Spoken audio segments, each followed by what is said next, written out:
Afternoon, Mike. How are you? Mike, how are you?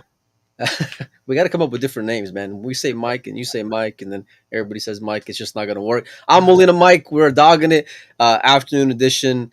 And it's a fun one. It's something I've been looking forward to for the last few days. I'm excited for the Masters, Mike, and I know we've done a lot of things about it, but there's just so much to dive into. It seems like each big event is just growing and growing as far as ways to cover it, man. Yeah, it is. There's just lots of talking points, a lot of different topics to run into with these different events. The Masters is a great event just because you know, it's hardcore right from the first ball. And there's 16 great players, single elimination, one table. So there's a lot of drama just in even talking about the matchups, right? Which is what we're going to do. So it's yeah, it's a great. Everything is going good.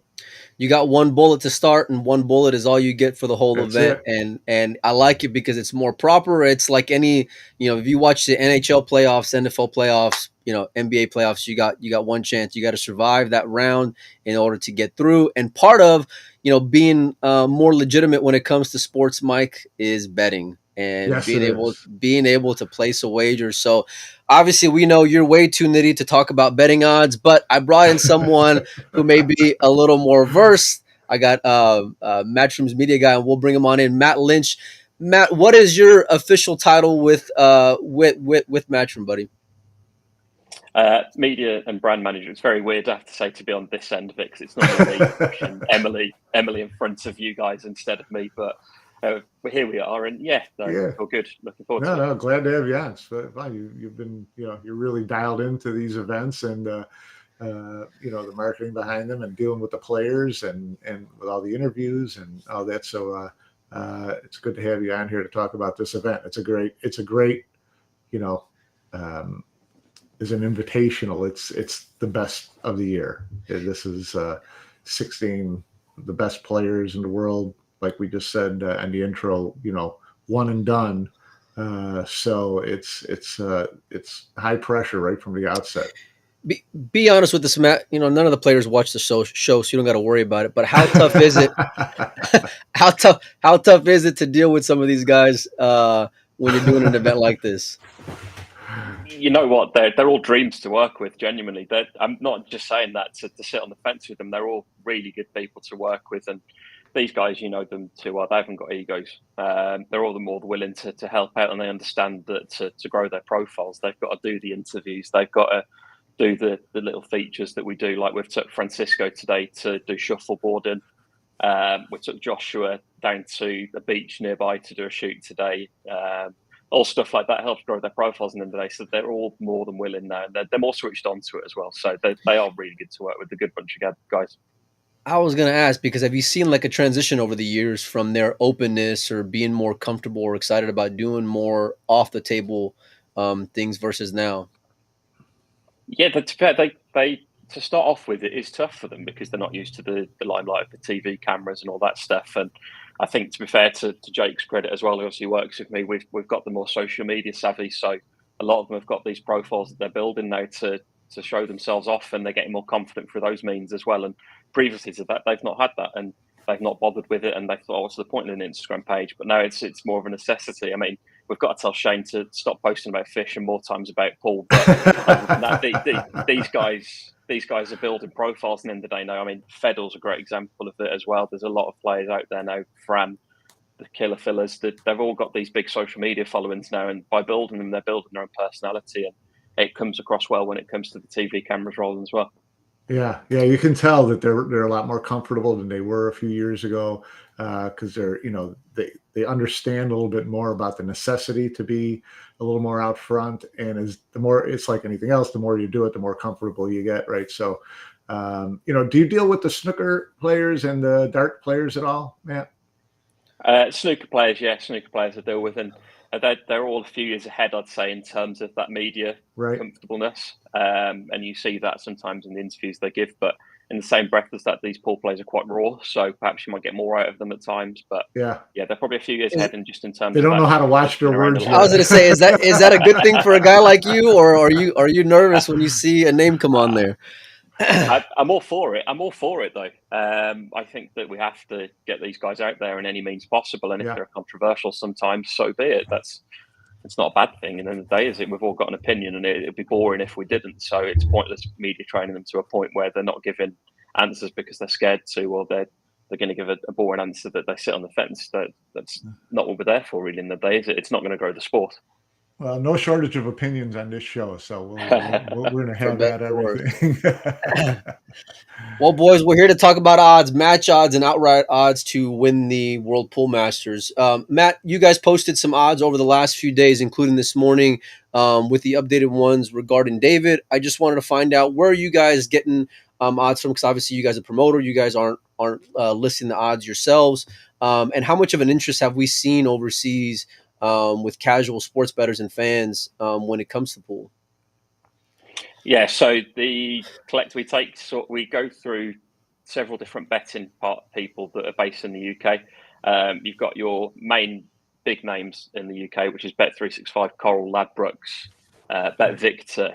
There's a strong list of places where you can place a bet in the UK. Betfair. There's a lot of big betting companies out here that will offer these odds on the outright odds, and then close to the time, obviously, the match odds when that draw was made. So we monitor all of them and then just sort of take the best odds that are out there. We don't tend to list exactly which bookie that's from, but we do take the best odds that's available for that event in particular and showcase them. What are what do they base the ad making on? I mean, pool is not a sport that's got a lot of statistics, a lot of There she is. She's dodging us to photobomb us. She's listening in on everything, man. Yeah, if that's not a screenshot, I don't know what is. Yeah, right. Make a screenshot of that. Yeah. Fran, how you doing, buddy? Yeah. Good to see you, buddy. You bet on Mario, I know. You bet on Mario. Yeah, we're gonna get into it. I'm taking the panda. But pool's not a sport that has a lot of statistics available, has a lot of information available. These odds makers, how are they coming up with the odds that they come up with? What are they using as a formula? Where are they getting the information?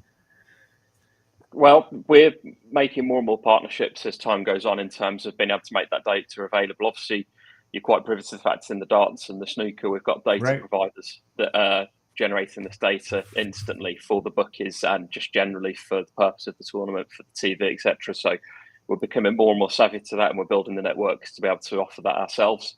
So a lot of these bookmakers in the UK have got specialists that will be focused on these sports.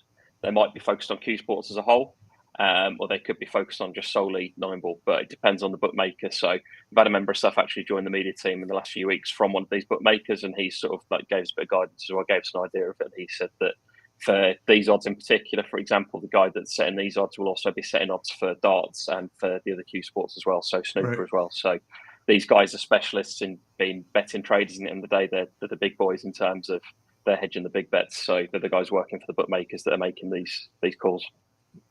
Maybe you can give us some insight, or maybe you can't, as to, there was some mention of an integrity unit, not too long ago. How important is it for Matchroom to make sure that everything stays as much on the up and up as it can be when you guys are starting to get more legitimized when it comes to these partnerships with bookmakers? Oh, it's absolutely pivotal. It's such a huge part of it. I mean, we saw Bet Online come on board for the Mosconi Cup, and that's the first time in a few years where we've had a partner like that for the betting markets in the US for the event. And we understand how important it is for spectators that are either fans of the sport or might not be a fan of the sport yet. It generates interest in a wider market when there's that opportunity to place a few pounds on a player or so. So we recognise the importance of where betting can be for it in terms of a sport. So we recognise that it's deep rooted. Emily knows how important gambling is in the sport. So we're more than for that. It's just making sure that it's done in a way that's fair and transparent and ensures that the players keep their integrity. Because you don't get a second chance if you mess it up, if something goes haywire. So it's an important part of it for sure.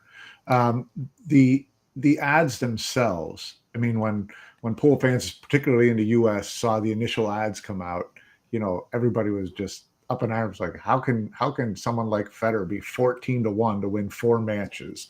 How can someone like, you know, Zielinski or Kazakis, who's won it, be 20-1? How is the odds? How are the odds different? Are we looking at it the wrong way? You're probably not, but I think across sport in the UK, if you were to say bet on, it's a good example, like soccer, for example, if you were betting on outright odds for a tournament, you'd probably find similar odds for comparable players in that sport. So it's very much, obviously, it's partly to do with luring these people in to think, oh, they're great odds, so I'll put a few pounds on that player to win. But partly as well, it's looking at the runs that these guys have got. And to be honest, they're probably not wrong in terms of what those favourites are for the field. Somebody like Federer, for example, when he was in the field, by all means, those odds seem quite lucrative.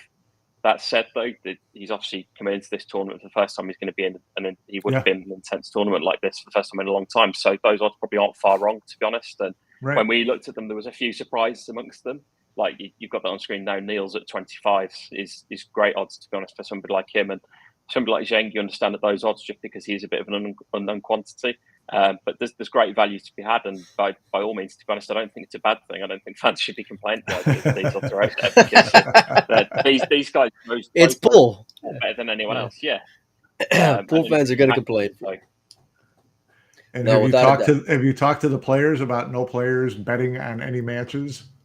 They're well versed in that stuff with us. To be honest, we don't need to. They're fully aware of that stuff and their roles and responsibilities, and encouraging that they are disciplined with that stuff and they don't get involved in it because it's not worth their careers in the end of the day. Right. I like how serious you guys are taking it, and it is super important to keep that integrity. And, things like betting odds, I've always said this, it's specific to where you're at, right? So like if let's say the event was based out of China, would a guy like Zhang be, not as heavy? For sure. If you're based out of the Philippines, would James have way different odds? I think so. A guy like me being based out of the UK, seeing Jason at starting off at 9-1 is kind of surprising because he really hasn't done a whole lot in World Pool Masters before, to sort of have him a top 5 favorite over a guy like Kazakis who's been there before or Niels who's been there before was really surprising. But for me, it goes more off of where the location is that's initiating them more than anything, and that's something to keep in mind when guys see, these odds posted online. We're going to go match by match and player by player, boys. I also fielded some polls from fans, so we're going to jump into that too, who they had as their top 16 favorites. But we're going to start off right off the top. Oh, wait, before I do that, Matt, real quick, what's the format going to be like over the next few days? What can fans expect as far as how many matches per day and things like that? Yeah. So obviously we're back to 16 players, which we've craved to do for a while, and I understand fans have wanted that as well. We've craved to do that for a while. We've discussed it a lot in the office after the end of last year, and we've obviously got a certain amount of hours that we've got in terms of TV time that we sell. So this is basically, we've revamped it totally. So you're looking at your first round matches all being raced to 9s, quarters 11, semi-finals 11, and 13 for the final. It's hand rack with the break box. It's going to be intense action, winner breaks, and you're going to look at 3 matches tomorrow night. So you've got Filler as defending champion opening up proceedings, and you're actually going to end the night as well with some great action that you've got there. You're going into Thursday, you've got 3 matches on the afternoon UK time, followed by 2 matches in the evening, including Shane Van Boening to end the round 1 matches. We'll then have the 2 quarterfinals in the afternoon on Friday, and then Friday evening the 2. Which obviously go to race 11. Then we'll have 2 race to 11s in the afternoon for the semi-finals. Then obviously the final will be race to 13. So we're trying to bring it in line with everything else. And to be honest, obviously the prize fund's gone up as well.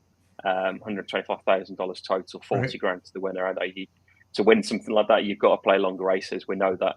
And it's about finding the right medium that works for a TV audience and also for the broadcasters, as much as it is given this format, event that's probably arguably the most historic on the calendar, that just deserves that it deserves, and putting it back to a 16-player event and races to 13 for the finals the way to do that. What do you think about that, Mike? Because you've seen this event go through a lot of changes over the years. How are you liking this? More money, a little bit leaner on the player list. I love where it is now, and I understand where it was before.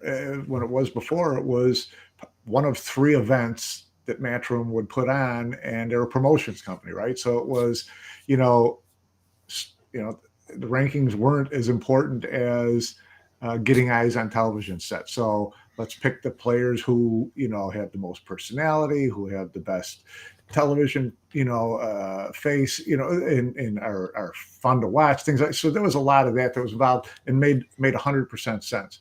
And it's like the evolution of all of the products in pool now has come, where it's gotten big enough, and you've added all these individual open events. Now you can take this event and make it a merit-based event, and this is what the players are playing all these points tournaments for, is to get into an event like this, right? So I love that that's the evolution process, and that's where it's at now. I love the longer races. I love that they're using the Mosconi Cup, size pockets. It's like, okay, here's, we're calling this the 16 best. You're going to have to show up and play great pool. So I love where it's come. I think that this is where it should be. It makes it even more prestigious now. And because the prize money has gone up and the top 14 make it, those other ranking events become more and more important. And that's that's part of the whole business plan, right? As you look at it. Does that sound about right, Matt? Yeah, no, you're absolutely spot on.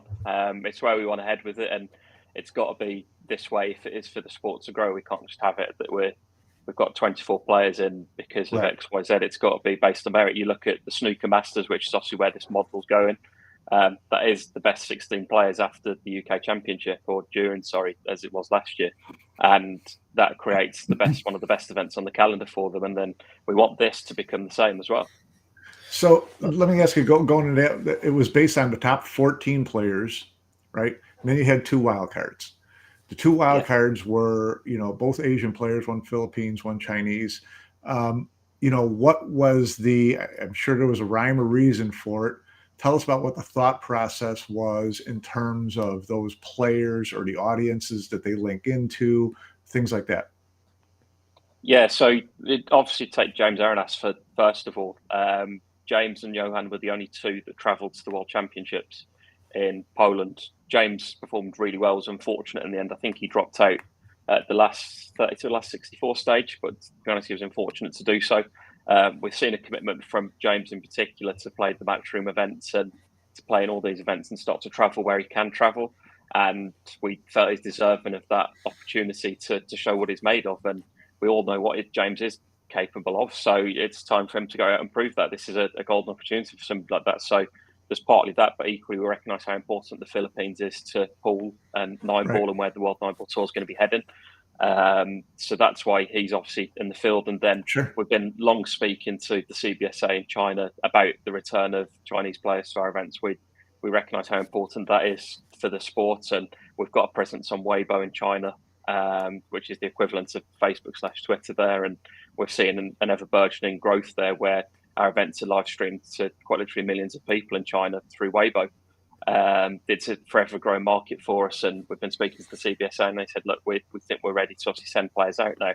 China have opened up their borders, and this is the first event that's been an opportunity to do that. So they said that we'd like to send Zhang, and he's an unknown quantity, but speaking to some of these players, I spoke to Albin, I spoke to Fran, and they both played him in China, and he was only sort of 17, 18 then. He was not missing balls then, so he's 21 now. He's had a few years behind him, and I saw you guys have posted the article a few days ago that was done on him, and it's pretty much as you read with that guy. He shoots straight, and it's a big opportunity for him to put his name amongst it and announce himself to the worldwide stage properly.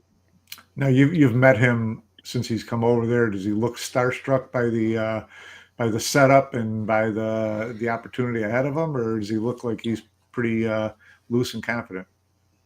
He's looking pretty loose. Yeah, I saw him first thing this morning. He's been keen to practice. We had practice tables set up last night, but there wasn't enough time for him to get down here. So he was down here first thing this morning. He was the first guy into practice. To be honest, one of our photographers that we use is a guy called Taka. He's based in the UK, but he can also speak Chinese Mandarin. And that's eased him in a bit as well, because he's realised that despite him being in the UK, there are people around him that can speak both English and Chinese and help him get around a bit. The guy that sort of looks after our Weibo in China is over in the UK at the moment as well, so he's here. So there's a presence in that form, and that eases obviously not just him, but Copenhagen as well. It makes Copenhagen, I'm sure, a lot more comfortable as well. That there's somebody around like that as well. Sure. With those conversations happening with the CBSA, Matt, are there other players that we can expect to see on other Matchroom stages over the next coming months? Yeah, absolutely. It's looking like we'll see a full quartet of players travelling to Spain. The names that you might expect to see and a few others, we're hoping to have them all back for the Spanish Open, and then hopefully obviously the World Cup as well. So by then they should really start to announce their presence back on the world stage again, which is obviously great for the sport, and it's great for Matchroom events because the guys that we had previously were some of the top guys in the sport, and unfortunately they've lost that ranking status, and the only way to get that ranking status back is by starting to travel again, and there's more opportunities to do that. So yeah, by all means, we'll start to see them back properly for the Spanish Open and then the World Cup. Nice. We're looking forward to it, man. Before we get into match number one, since you said you deal with snooker players, can you get me Ronnie? I want to get an interview with Ronnie. I need you to help. I need you to pull some strings. You're my only hope, Matt. What can you do for me? You're asking questions that I don't have answers to. You know people, Matt. Go knock on the door in the other office. Whatever we got to do, let's get him on the show. No, I digress. We're gonna jump into match number one, boys. We got Josh the Killer Filler, defending champion. Match odds against Niels Fine at 4-11. That means you're risking $11 to win 4. Niels Fine match odds, you're risking 1 to win 2. I want to ask you boys, where do you think these match odds are? Do you think it's fair, foul? What do you think, Mike? I think that you look at someone like Niels, who's won this event several times, and who's a solid, no nonsense player, and certainly not going to be intimidated by Josh. Plays him, plenty of times. I think giving him 2-1 is a pretty good shake. If I had to throw money at this match, I would throw it on Niels, because I'm not going to, spend $11 to win 4 and have my guy play Niels Fan. That's asking a lot to me. But it's, Matt, this has to be a great opening match for you guys, right? Yeah, you can't pick a better match, I'd argue, to be honest. I mean, there's so much history on the line, to be honest, in this match. I mean, you look at Niels, as you say, he's won it twice. If he was to win it the third time, I mean, he'd go up behind Ralph in terms of titles won in this event. I mean, it's going to take a lot for anyone to touch Ralph in terms of the amount of times this event's been won by a singular player, but Niels isn't far off that. I mean, he is, but in terms of the other players in this field, he's the closest to it. I mean, I've wound him up about it, but if he was to win it, become the oldest player to win this event as well. And then for Filler, obviously, I mean, Shane's the only person to ever defend this title, 2014, 2015. So there's a lot on the line for Filler in that extent that nobody's ever defended it other than Shane. So it's a tough draw that he's got, but it's going to be a great way to start the tournament in the same breath as that. Yeah, it's gonna be great. I remember the year that Niels won. I want to say either he faced Shane in that first round, or if not, in that second round. So he's very comfortable facing a top name early on in this event. I think these outright odds at 25-1 are a little bit disrespectful for a guy like Niels, but I think it's more of a credit as to where Josh is at today. He seems to be playing more comfortable. He seems to have gotten his confidence back, where I thought maybe, 6 months ago he looked a little bit shaky at times. I mean, shaky relative to Josh. He was still, an amazing talent. His standard. Right. Yeah, exactly. I want to make sure and clarify that. But, 2-1 on the money, it's pretty juicy. Like Matt said, they're trying to get you in as comfortable as you can with your money and get you excited where you're going to be placing your bet. Given the name factor and who's more vogue today, it's probably pretty in line on the match side of it. But if I'm going to go and risk some money for the outright, I kind of like Niels, man, to give me a bit of a flyer and to go on a run. And not to mention that if he gets past Josh, he's in a pretty decent part of the bracket where you kind of got to like him, at least even money in the following matchup, no matter who he faces. So there's a lot of things to consider when you're placing a bet. You're also going to be forecasting. So I don't know, Mike. Who do you got coming out of here? Obviously, you're pretty nitty, so you'll more likely take Josh, I'd imagine. Well, I've picked Josh, to defend, because I think that him getting on a roll for 4 matches, I think I can see that happening. But it wouldn't surprise me at all to see Niels win. Like I said, if I had to bet money on this match, I'm gonna take Niels and take the odds. If I just tell you who I think is going to win, it's going to be Josh. Let's go down to match number 2, boys. We got Max Lechner and Mohamed Soufi. Matt, correct me if I'm wrong, but both these guys are rookies in this event because I don't think Max has played a World Pool Masters before. Am I wrong in saying that? Max played last year. Okay. Tournament, yeah. Well, obviously, Mohamed will be making his debut tomorrow afternoon, or tomorrow evening, sorry. You guys got to be excited to have him in here after the run he made in the World Championship. And how does he look since he hit town? To be honest, I'm going to start with the party line, but it is true that this totally underlines the importance of the World 9-bottle ranking. Somebody like Soufi getting this opportunity is kind of purely on merit. I mean, to be honest, it might have been a wild card if he hadn't got in, but he's got this opportunity based on merit because of that run to the final. It was nobody had really heard of him before that event, and then he's exploded onto the scene, and since then he's gone from strength to strength. So it's intriguing to see how he's going to get on out there. To be honest, I've not seen him today. I know he has been here. I know Jake saw him earlier, but I've not actually seen Mohamed today. But he is an unknown quantity. No, not anymore. And you know what you're going to get with him. You know you're going to get a quick pace of play. And I think that will be shown well on this TV table that we've got out here. It's tough conditions. So it's a great matchup again. I mean, all these matches are great matchups, but Mohamed offers a lot, and it'll be interesting to see how he fares against somebody like Max, who has been here a lot of times before in terms of now he's used to the TV lights a bit more now, so that run to the US Open final. So these guys have got a point to prove, you'd say, both of them, on the fact that they're both runner-ups in arguably 2 of the biggest events on the calendar, right. or majors, as you like to call them, Mike. Right. Yeah, I do. Why don't you ask him? Why don't you ask Mike what he thinks about this event being a major, Matt? Matt would understand. I'll leave it alone. This is a great matchup, and really, if you guys are running behind and need to get everything back on schedule, the idea of Soufi playing Josh in the second round would get you back on track pretty quickly, wouldn't it? No, these guys all don't mess around, do they? But with the shot clock as well, with somebody like Soufi, I think at the World Champs, it was sort of like every 4 or 5 seconds. The referee was barely around the table, was he? So it's the way the game should be played. Yeah, I like that exciting. Yeah, it's very exciting to watch, and as a fan, it makes you just fall in love with the way he plays pool, in general. So from an odds standpoint, I'm a little bit surprised Mohamed's where he's at 33-1, probably one of the lowest, or I think second to lowest, or no, sorry, third to the lowest, if I'm not mistaken, behind I think James and Zhang are behind him. James so James ahead. So Soufi is only Zhang is behind Soufi in terms of odds.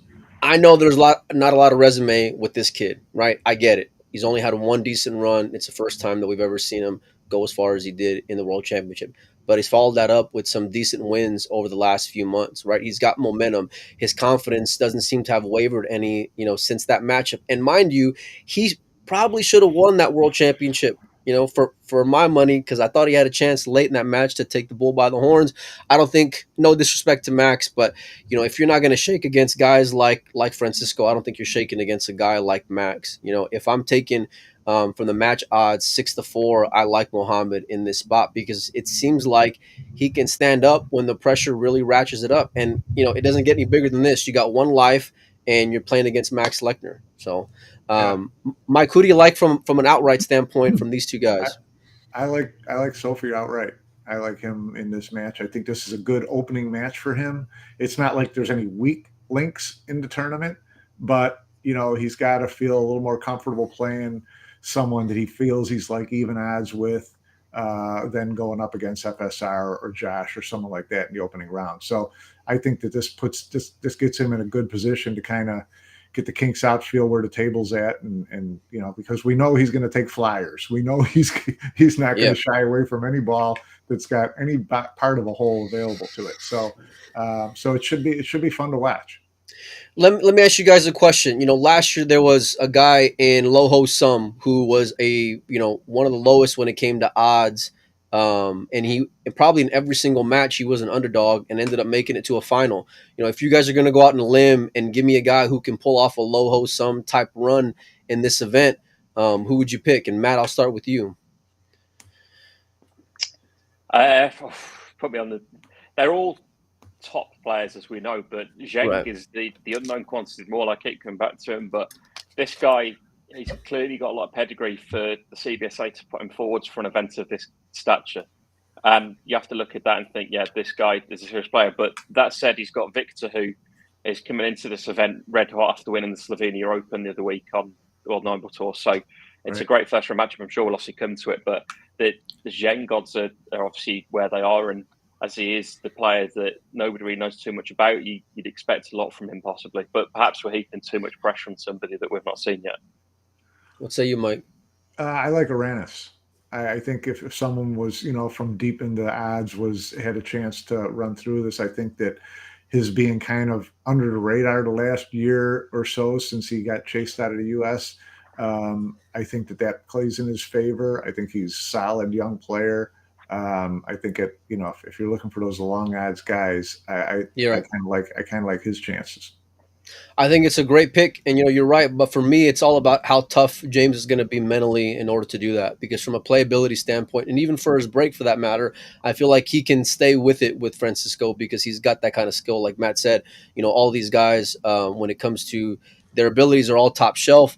But for long odds, I'm with you, man. And listen, a credit to what Matt said, because if the CBSA is sending over someone, you better watch out because they probably know something that we don't. So. You better look out and listen, that kid's won in all Japan. He's a monster. Nobody's seen him, and that's the reason why he is where he's at. But would it be so much of an upset if they were playing in China? I don't think so. And I think the match odds may be a little bit closer, but we'll get to it here in a minute, boys. We'll jump into match number 3. This one was real surprising for me. You got Mario He at 8-11 on the match odds against Alex Kazakis. Matt, first of all, why did I not get a picture of Alex with the World Pool Master logo and everything? Because look at him over there, just disappointed. Yeah, he looks like he's just on tilt. He doesn't have an official photo that I could find. What is really going on here, Matt? That's the first question. We have to talk to the people in marketing, please. I know a guy, Mike. Can you get us through to marketing? No, Mike. Let's start with you, Mike. This was real surprising. Oh, there is one. See, I couldn't find it, man. I looked everywhere, I swear. But this photo was a lot funnier with Alex just fully on tilt because he's an underdog against Mario. And not surprising, you picked Mario as one of the people you see winning this whole event. So I did. So you went right away and stabbed Alex right in the back and threw up this photo of him. I gotta get in his head, Mike. With my horse. No, this is a dead even match to me, I like Mario in this match, but everybody always doubts on Alex, and all he does is make it obviously to the bookmakers are doubting Alex if they're putting where they're at right now, and all he does is find a way to get to the finals and win one time, and he just should have won the other time. So he's a guy you can't sleep on, but everybody's waiting for Mario to hit that big win. And this looks like the type of tournament that I could see him doing it in. Again, I keep bringing it up. It's 4 matches. He's just got to play tight for 4 matches. He breaks like a monster. He runs really well. He's a front runner in a lot of matches. He gets early leads a lot. So I like Mario on this. What say you, Matt? Yeah, you look at these odds, and I think that Kazakis obviously got the pedigree, and he said, obviously on Instagram earlier, he said that this is the tournament that made him a man. And, right. So I saw that. I was like, yeah. We all know the 2 results that caused that, the Alcaide and then obviously the whitewash against SVB in the final. Yeah. This event seems to suit him. Both of these guys make deep runs at all of our tournaments. We've seen Kazakis already do it at this tournament and win one. But I think we're all waiting for Mario to see it over the line. So it should be a really interesting battle. These guys are obviously good mates as well in the end of the day. So we have to remember that it's a close-knit group some of these guys are. And it's just unfortunate these guys have to play each other so early on. And if you look further down the bracket, there's a really tasty matchup lined up where you've either got Kazakis against Kaci or Albin, or you've got Mario against Kaci or Albin for the next match. So it's lined up nicely from a European standpoint. All these guys are in Mosconi Cup contention in the day as well. So it's a good proving ground to see how they cope under the pressure out there. Yeah. Pressure is something that has gotten the better of both these guys, and you can pick your stage as to when they've thrived or when they've crumbled a little bit and came up short. That European Open where Mario lost to Albin when he was fully in control, and really just just fell apart, man. There's no other way to put it. And I love Mario. I love his game. I think behind Francisco, he's got the second best break in, with the 9 on the spot using the template than anybody on earth. When he's dialed in and his head's right. This to me is really interesting that they have the odds where they are from a match standpoint. I cannot see, like, I know Mario's playing good lately, but Alex has won this event before. So even from an outright standpoint, I don't understand how Alex can be more of an underdog to Mario given what he's done. I know Mario has done a lot more lately, or had maybe just had more consistency than Alex has. But Alex got over the hump, like you said, playing this event. So I think it's about as close to even as you can ask for. I'm gonna pick Mario to get through. Maybe it's just my heart speaking because I want to see the guy get a big title or make a deep run. I don't know. At 12-1, I'd rather take Mario getting 20-1 than the 12-1. I'll tell you that though. So, Yeah, of course. yeah, Blacksmith. I just well, I don't get how he's higher ranked than some of these guys. I'll go back to hearing the odds that were posted for Matchroom earlier today. But you mean to tell me that Mario is more of a favorite than Kaci, David, who's won this event, Kazakis, who's won this event, Ko? I mean, you're telling me he's more of a favorite than these guys, Mike? Yeah, well, we'll find out. I think he ought to be behind him. I think he ought to be right behind that Copigny range, to be honest with you. I think he ought to be better than 20-1 on the money to win outright. That's just, call me crazy. It's worth noting the markets are active, and I've just had a quick look, and both Mario and Kazakis are both now at 14-1, both at the same price for outright. Really? Wow. There you go. Maybe they took our advice. They're watching the show, boys. They're watching the show. I see Dom's watching the show, so I just want to know where Dom's betting so I can bet the other side. The other side. That's all you got to know. Next match on deck, boys. We got the guy who was dominating the pool, a few years back in Albin Ouschan against Kaci, who's coming off a World 10 Ball Championship not too long ago. Match odds are 1-2 in favor of Albin, 6-4 if you're taking Kaci. Mike, I'll start with you. What are you liking here? It's good, really good matchup. I favor Albin because I just think this stage, this format, this tournament, he's really comfortable here. And Kaci's, Kaci just won the World 10 Ball Championship, but again, that's 10 ball, completely different animal. I like Albin in this match. What do you say, Matt? It's an interesting one. It's all right. I was just looking at the history of these two guys in this event, and when it comes to Kaci, we all know he missed out in that semi-final against Kazakis in 21 when Kazakis went on to win it, which was a match where they both went through the ringer. It was painful. It was a horrible match to watch, just from a perspective of two guys that were clearly struggling. So it'd be interesting to see how Kaci comes out here. Stereotypically, he's not done great in Matchroom events of late. When it comes to Albin, he's obviously won it all, but this is the one event that seems to have evaded him. And when it comes to actually his runs in this tournament, he's not actually had a deep run in this tournament for some time now, for a fair few years. So, I'm looking at it now, and when it comes to Albin, he reached the semi-finals in 2017. That's his best result in this tournament since then. So for the last few years, he's not really gone any further than that. And it seems crazy to say that, considering what you think he's won since 2017. So right. It's high time for both of these to have a good run in this event. And for Kaci, it's probably about putting those demons of 2021 behind him in this tournament. I know obviously last year had a few visa problems with coming to the UK. So for him, there's a bit of revengeance going on there. And for Albin, it's the case of this is the event that seems to have evaded him totally. And I think if you look at the history of Matchroom events, he's arguably the most successful in recent years by some margin in terms of titles and win percentages. So for him, this is the elephant in the room. For Kaci, it is an elephant in the room, but a different case of why it would be. Yeah, sure. Yeah, from a match odds standpoint, I like Kaci's side a little better, obviously, because you get a little bit more upside. Like Matt said, there's Albin's won everything, but he ain't won this one, and Kaci, it just seems like, I don't know, man.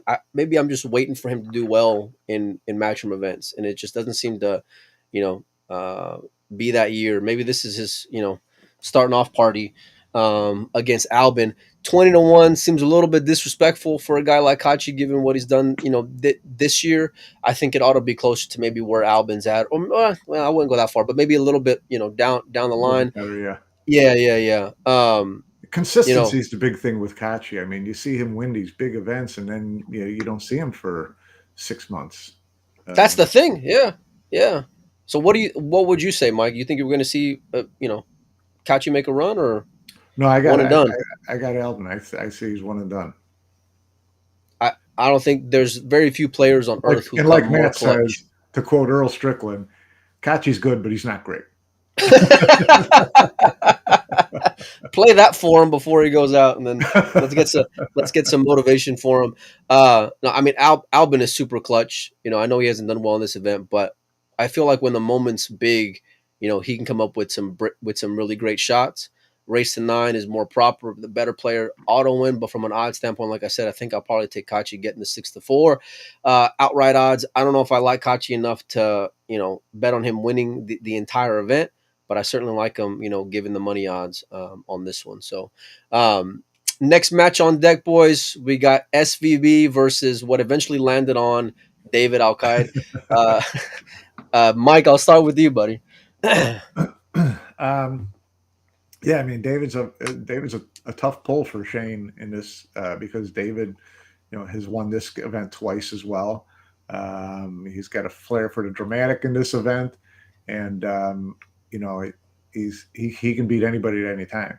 That said, Shane's been playing a lot. I think Shane's really focused. The format table. I just like him. He can really get his hands on you and really intimidate you over a match. So I like him. I like him pretty easily in this match, to tell you the truth. What do you say, Matt? It's interesting. Shane has obviously been in the Philippines a bit now, just tuning up a bit. He's in the UK now. He's with us now.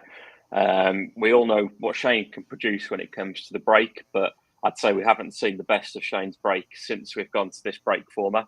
Agreed. We had the infamous issues at the European Open. The US Open just wasn't going to happen for him, and then we had the Mosconi. So for him, it's about finding his break. If he finds his break, he beats anyone on this day, doesn't he? And when it comes to David, he's got such pedigree in this event that you wouldn't bet against him coming out there and beating Shane equally. To be honest, I can't remember some head the last time these two met each other outside of Mosconi Cup setting, but I know the pair of them are two of the hardest trainers in the game between them and the most experience in the game between them as well. So David, it's going to be no secret that David's been sparring with FSR for the last week. So it's not like David's been thrown in there with zero That's what I was going to ask. recent practice. He's been sparring with FSR the last week. They were doing snooker commentary for Eurosport. In the meantime, they're obviously practicing for the sake of FSR, but obviously, it's coming to clutch for David as well. So it's a tough game for both of them because both of them, in terms of graft, in a way, they're two of the best for it. Well, it looks like Shane has now moved to the same line as FSR, so that would make him the top betting favorite to win the event outright. So yeah, it's interesting. Like Matt said, David is a bit of an enigma for me at times. Sometimes I can see him like in the Mosconi Cup playing doubles, and he couldn't find left from right, and then the next match he comes out and breaks like King Kong and could do no wrong and was just dominating. I expect something along that same lines here, to be honest with you. If I were to take an upset in round number 1, call me crazy because I know Shane's a betting favorite from a match standpoint and from an outright standpoint, but I kind of like David to maybe shock the world a little bit and beat Shane. That free, like if he's free mentally, and not playing with pressure and kind of coming in last minute, and not to mention the fact, like Matt said, if you're sparring on a regular with the best player on earth, how much are you going to be intimidated by a guy like Shane, who, like Matt said, really hasn't found his break in this format? So call me crazy. I wish the match odds were a little juicier.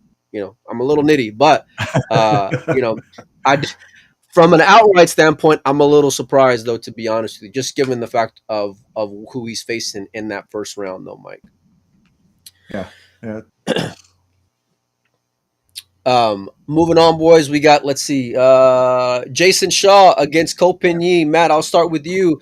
Call me crazy, but I thought Jason's lost the last few times that he's faced Ko on a Matchroom stage. Am I wrong in saying that? Yeah, last time they met was the World Championships 2022. Went hill at the last 32, it might have been 64 even. It was one or the other when we were Milton Keynes. And that was a real tough one for Jason. But from then, I'd argue we've found some of Jason's more best recent form. He had a good run at the European Open. Mosconi Cup, he is what he is. The Mosconi Cup is an absolute beast. And Premier League pool, we saw the best of Jason when he was in stroke and playing well. And I've seen Jason today, and he's very relaxed about taking on Co. And he's in his own in this event, I think, to be honest. And he knows that his time is due as well for one of these Matchroom titles. I know we keep banging on about different players that are due one, but if anyone's overdue one, it's Jason. And he came so close for Premier League pool to doing that. And we saw the heartbreak that was on his face after that one. And he knows how important that could have been. So perhaps it's night time for that to happen. But against somebody like Co, as we know, he's not the baby Co, he's the old Co, and with that comes a great deal of responsibility, and he always seems to deliver that. And I think for him, it's a time for him now to really knuckle down. He's back in the Matchroom events, he has been for the last year now, and now it's time to kick on from that. So for both of them, there's a lot resting on the line, but for Jason in particular, the idea of getting over recent defeats to coping is one thing, but secondly, it's to finally take that Matchroom title. What do you say, Mike? It's a hard act to follow there. It's great. It's great. A great overview of it. Yeah. But Jason, I don't know if Jason puts a lot of pressure on himself, but you talk to him a lot, and he's always like, I've really been, now I'm ready. Now I'm really been buckling down, and I really want this one. I really feel good. I've heard him say that for several events, right? And it doesn't always go according to plan. And I don't know if he's putting too much pressure on himself to all of a sudden flip that switch and he becomes Jason Shaw from, 3 or 4 years ago when he won anything he wanted to win. So not really sure, how to take that part of it. Co has been playing really pretty well in the past, year. And it's good to see him back kind of finding his groove again. He's such a good player, such a solid player. I look at this one being a really close match throughout. And if I'm picking, I'm picking Co to win that Hill game again. I was really looking forward to watching Shane and Federer play, but this after that match was the matchup that I wanted to see. Like, this is the epitome of what the World Pool Masters is. You have two guys in round number one who this could easily be a final. And you wouldn't be surprised if either one of these boys made a run to get to the final. They have that type of pedigree. When you have someone's number, it's hard to get that out of your head. And you can say all the right things and say it doesn't bother you or say the pressure doesn't get to you or whatever, but they're competitors, At the same time, I've seen Co, the pressure get to him a few times where in years past, I never saw that. I saw moments kind of where it's noticeable, right? He wears the pressure on him, where I thought he was a little bit more like Federer-like as far as just being robotic and about the process. And I love this matchup. I think it's about as close to even as you can get. I don't see how Jason can be a favorite just because of who's won between them lately. Maybe it goes back to, these odds makers being based out of the UK. From an outright standpoint, I love Co's number. 16-1 to win outright. Sign me up. That's a really good line and something that'll get a lot of bettors. And I'm sure there were, behind to go and throw some money at it. And it wouldn't be that surprising. Like I said, I think when it comes to the break, they'll probably both struggle a little bit early on, but these catch a rhythm. Both these guys can go on a run. Both of them can make you sit in their chair for a little while. I'm really looking forward to this matchup, but I'd probably take Co, to be honest with you, and I don't think it'd be that big of an upset. So, all right, moving on, boys. We got Victor Zielinski against the unknown from China. This I'm not even gonna attempt to pronounce his name. Mike, I'm gonna start Zhang. with you, buddy. Yeah, Zhang. Just run with it, man. Yeah.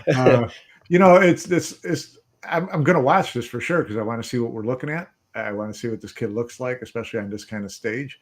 I'm not going to bet against Victor just because Victor's, the next big thing, period.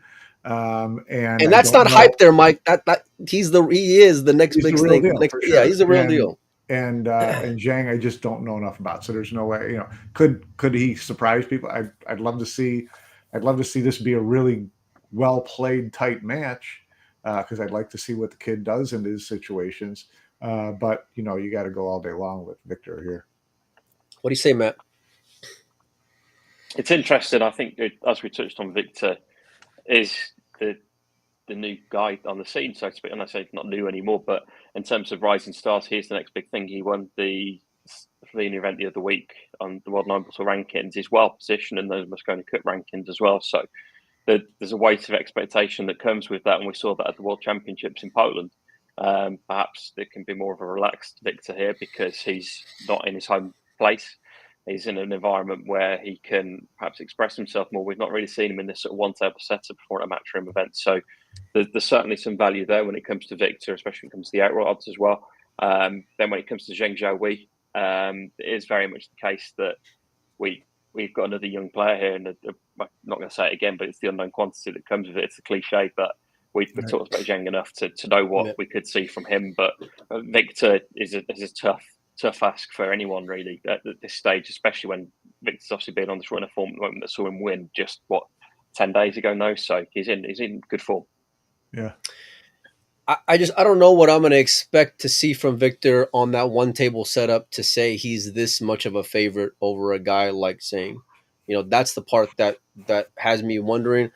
The kid's just, a phenom, and he's got the ability to take over the sport similar to like what Francisco's doing. Well, maybe not that high, but like he can make a lot of waves.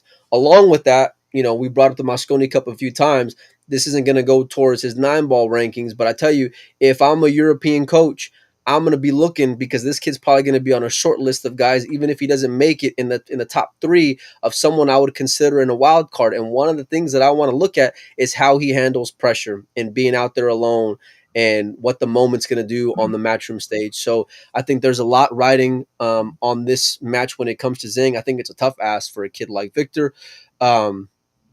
I don't know what I'm going to see from that kid from China. I don't. But if that committee is sending him, I want to be watching and I want to see what he can do. I'm hoping it'll be a great battle. But the only thing that concerns me is, and Matt brought up the PLP the other day, there was some ladies out there playing that event who had never played a Matchroom stage before that struggled under those conditions. And I would not be so surprised seeing that kid struggle under those conditions. So that's the only thing that maybe has me nervous a little bit. Outright odds, give me a couple hundred. I'll fire at the kid at those, and from a match standpoint, from a match standpoint, I'd probably still would take Victor. Yeah, I think so. he's got to be the favorite, and rightfully so. The kid is just playing phenomenal. Momentum is so key in pool, right? And like Matt said, he's coming off that win in Slovenia, so he's going to have all the momentum in the world. Yeah. Final match, boys. I think what you need to do, Mike, is I heard Matt blaze through Zhang's name like he was born in China. So you may want to just record a clip of him saying his name, and you can just drop it into your show every next time 3 or 4 days when his name comes up. I'm hoping that we get to say his name a lot because I hope the kid goes. I hope the kid goes on a Cinderella run. Right. I hope he just bursts onto the scene and just shocks everyone and just demolishes everyone. And this always happens. Like, look, you can pick chalk all the way you want from top to bottom. It never happens in sports and it never happens in pool. Always these underdogs are going to win. There's going to be some close matchups, some steals. It's so rare that you'll see chalk from top to bottom. So, we'll see. We'll see. Last matchup on deck, boys. We got FSR, the guy who's been winning everything on earth on a pool table, against James Aranas, Filipino star. Matt, I'll start with you, buddy. Who do you like in this match? I've sat on the fence the whole way through this, haven't I? Wait, it wouldn't be surprised if you said you like Francisco. Nobody on earth is going to be mad at you. Yeah. No, don't stick your chin out now. You've got to look at a few factors here. Fran, despite all of his runs that he's had and wins that he's had recently, World Pool Masters hasn't quite gone for him yet. Quarterfinals, best finish so far. Aranas debut in this event. So again, what can we expect from him? Is he carrying the weight of pressure on his shoulders, or is he going to come out there and be carefree? Francisco, we know, will be carefree out there because he's won so much over the last 12 months. So it makes a great way to sort of round off, you could say, start the afternoon session on Thursday, because both of these guys are all out attacking the way they play the game, and they're not afraid equally to put a few safeties in there, so it should be a great bet to start off with. But I mean, those outright odds for Fran tell you a lot about where the bookies see the money in terms of who's the favourite for this tournament, and I think you can't look past that at times. But equally, James is the guy that's coming through. I know he's a diamond kid, isn't he? And I know he's getting on a bit now in comparison to some of these guys that are coming through in the Philippines in terms of age. But he's still got so much to give in terms of the international stage and to really knuckle down and prove why he is one of the great Filipino players at the moment. So it's a great way to start Thursday afternoon. Yeah. What do you say, Mike? It's FSR. He's a guy who, one thing I like about him is he never puts too much pressure on himself. He always, even though he's been the favorite for a year, he goes in each event and it doesn't look like, he puts that kind of pressure on himself. He just goes out to have fun. And you can always see that in him at the table. So I don't think you're going to see a lot of nerves or anything from him. Aranis is going to have to play, a perfect set in the opening round to knock Fran out. And James has the talent, of course. And he's, we've all been waiting for him to make that statement, and we got a year or so taken away from us. So, will this be his time or not? It's kind of an unknown because he's been under the radar for the past year. But we'll see what kind of form he's in. I hope it's a really good match because they're both fun players to watch. Should be interesting. I could have run with Fran on this one though. Fun match indeed. Both of them have a great style of play. Both of them get on with it. Very fluid at the table. I'd love to see, a match where James, comes out steamrolling, get up something like 6-2, let Francisco come back, and then let's see them race the 3 and put some pressure on him. If it comes to that, obviously I like the guy from Spain because he's been on Matchroom stages on the TV table time and time again. From an odd standpoint, I don't think it's out of line. He's supposed to be the favorite given what he's been winning. He's supposed to go deep in this event, but it's not. They're not teeing anybody up for him, placing Doggin in front of him because in 9-ball the kid can play. I think if the pressure doesn't get to him, I think he can give Fran a hell of a run for his money. 28-1 is a little probably in line because he hasn't been here enough. I think it's a great opportunity. He's earned his way here, but you got to take advantage of what you get. No bigger ass than facing Francisco in that very first round. Everyone's going to be watching, and especially because people from the Philippines, they really show out. They watch. I'm sure, I don't know what you guys' numbers are like, but anytime there's a Filipino star playing pool, it's like I'm sure there's going to be a ton of eyes watching and rooting for him. It's going to be a good matchup. I don't think there's going to be an upset, though. Francisco is just too tough with that break. I don't care if he's behind or ahead. He's just so tough to fade, man. Yeah. He's got everything in the world. Even if you put him in jail, he can kick well, he can jump well. I mean, it just doesn't matter. So, anyway, we're gonna end the show on some favorites that the fans had. Let's see here. Actually, we'll start with Panozzo's top 16 favorites. And I want everyone watching to roast them for having Federer at number 9 because there was a lot of talk about Federer being, the best, or right behind Francisco. Mike had Panozzo right behind Mario. So, Mike, I want you to defend your choices here for a minute. Well, no, I just went with how I thought betting odds would go if you were, to pick, if a pool person was to pick what the top 16 was going to be. It's a short tournament. Federer's not been done well, and the few times he's been on a Matchroom stage, he hasn't faced this kind of competition. One table, you get one shot or you're going home. I didn't like him in this tournament high enough to put him above guys who I know can do it, like Ko and Albin, and I figured him and Mario kind of interchangeable, but Victor, SVB. Maybe Albin you can sell me on. Ko, I don't know. Pump the brakes a little bit there. Well, I didn't want to go complete chalk because then you'd rag me about that. So, that's true. Give me some slack. We also got let's see here. This is the fans' top 16 favorites off the poll. FSR at number 1, right in line with the betting odds. Federer was right behind him. Filler and SVB, they were pretty close as well. Where Shane from the actual odds is even money now with Francisco. Albin, Jason, and Ko. Victor being at number 8 was pretty surprising for me. On the back end, though, it was much the same. Guys like Zhang, Dodong, Niels on the back end. So I think we're going to have some upsets. This is mine, by the way, so I don't get roasted here for not putting mine out there. I had Federer as number 4, but I'm with you, Mike. And I've been saying it for years. You know, he hasn't done anything on a Matchroom stage. I was really hoping to see this, see him, especially if you start off beating Shane and then you make a run, you could really shut everybody up. We're going to see him hopefully pretty soon. Hoping everything works out for him being out there at the UK Open. But this is going to be a great event. Tons of stars. Matt, follow up real quick. When can everyone watch? What time? And what's the format going to be like on the TV table?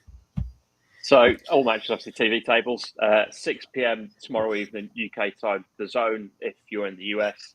Sky Sports in the UK. We've got broadcasters all over the world. There's so many different places you can watch this event. In terms of wherever you are in the world, there is a place where you can watch it, and it's going to be a hell-bent way to start the week.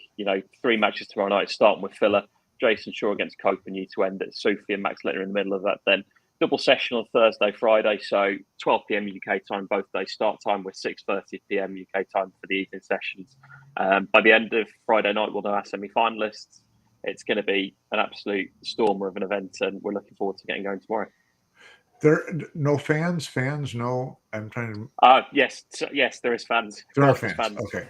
Yes, expected a good turnout as well.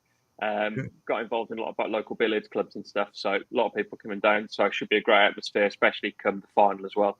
Saturday night, the football season in the UK is finished, so people that would tend to go to that will tend to come to us. So we should see a great turnout come Saturday as well for the final.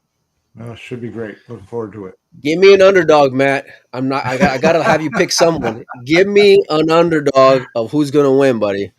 Jake. It's been a pleasure. It's been a pleasure speaking to you guys. Yeah. He's kept his job for an hour and 2 minutes. Don't ruin it now, buddy. No, all jokes aside, Matt, we appreciate you taking time for us. This has been a lot of fun. And I think we're gonna have Emily on tomorrow. Is that right? Hopefully early. Yeah, hopefully so. Yeah, hopefully early on tomorrow. We'll get her on there for you. Great. All right. And you think any chance we can get some players on maybe after some sessions, before some sessions, next couple days? I don't see why not. Yeah, it's been as you asked nicely and in a public domain. Yeah, I can't say no. As long as I don't ask who he's going to pick, then we got a shot, boy. So, Matt, we appreciate you. Mike, we appreciate you guys as always. Thanks a lot for everybody for tuning in. This has been a lot of fun. World Pool Master starts tomorrow, and we'll see you guys soon.